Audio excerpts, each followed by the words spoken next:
You want to know how to nail the perfect exposure in camera every time? I'm going to show you how. There's 3 settings to think about when controlling how bright or dark your picture is going to be in camera. The first setting we want to talk about is aperture, also measured in f-stops. Aperture is how big or small the opening in your lens is that allows light to pass through. When speaking about aperture, the smaller the number, the bigger the opening. Now that might seem confusing, but you need to think about it in terms of fractions. Without getting too in depth, there's a computation that's measured in fractions, and that's where they get this scale from.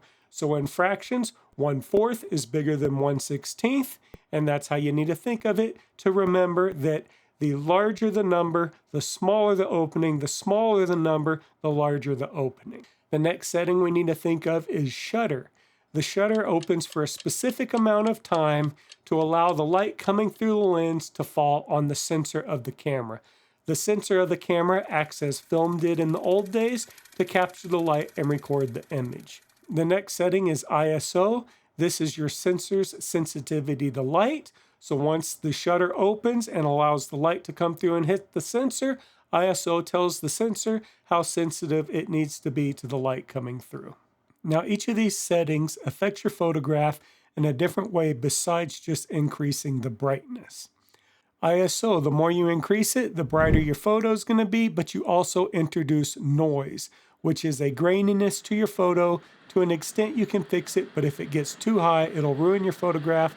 So you always want to keep your ISO as low as possible. So then with shutter speed, you can have a really fast shutter or a really slow shutter. A fast shutter is going to freeze motion, whereas a slow shutter is going to allow motion blur. So with a fast shutter, you'd use that with freezing birds in flight, motocross, animals, cars, things that are fast moving, whereas a slow shutter speed you'd use to get motion blur in things such as water and clouds.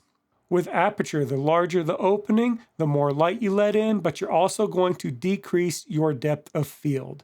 So the larger the opening, the less depth of field you have. That's how you get that blur in the background and the foreground of your subject matter. In photography, that blur is called bokeh.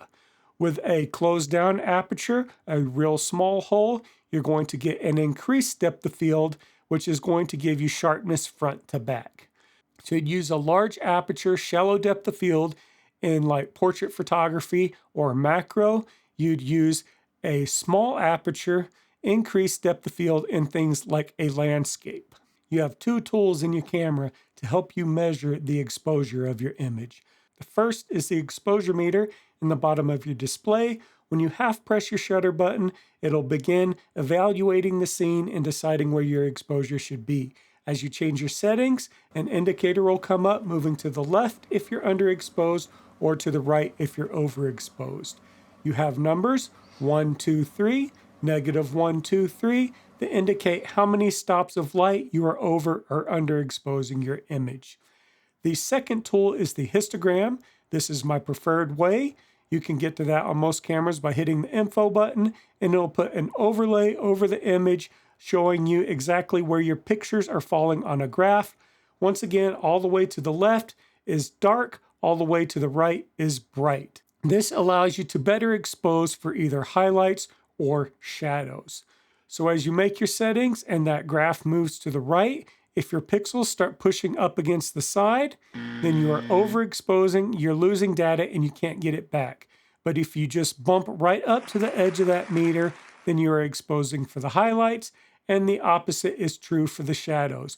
If you're pressing up against the left side of the graph, you're losing detail in your blacks, but if you just bump right up next to it, then you're exposing for the shadows. Using the histogram, a lot of times for bright landscapes, I want to expose for the highlights. Then a lot of times for more moody shots, maybe some product photography, or just when I want the image to be edged toward the dark, I'll expose for the shadows. In general, it's easier to bring back shadows than it is to recover highlights. Now, when you get home with those perfectly exposed photographs and you want to edit them into something truly yours, check out this playlist here.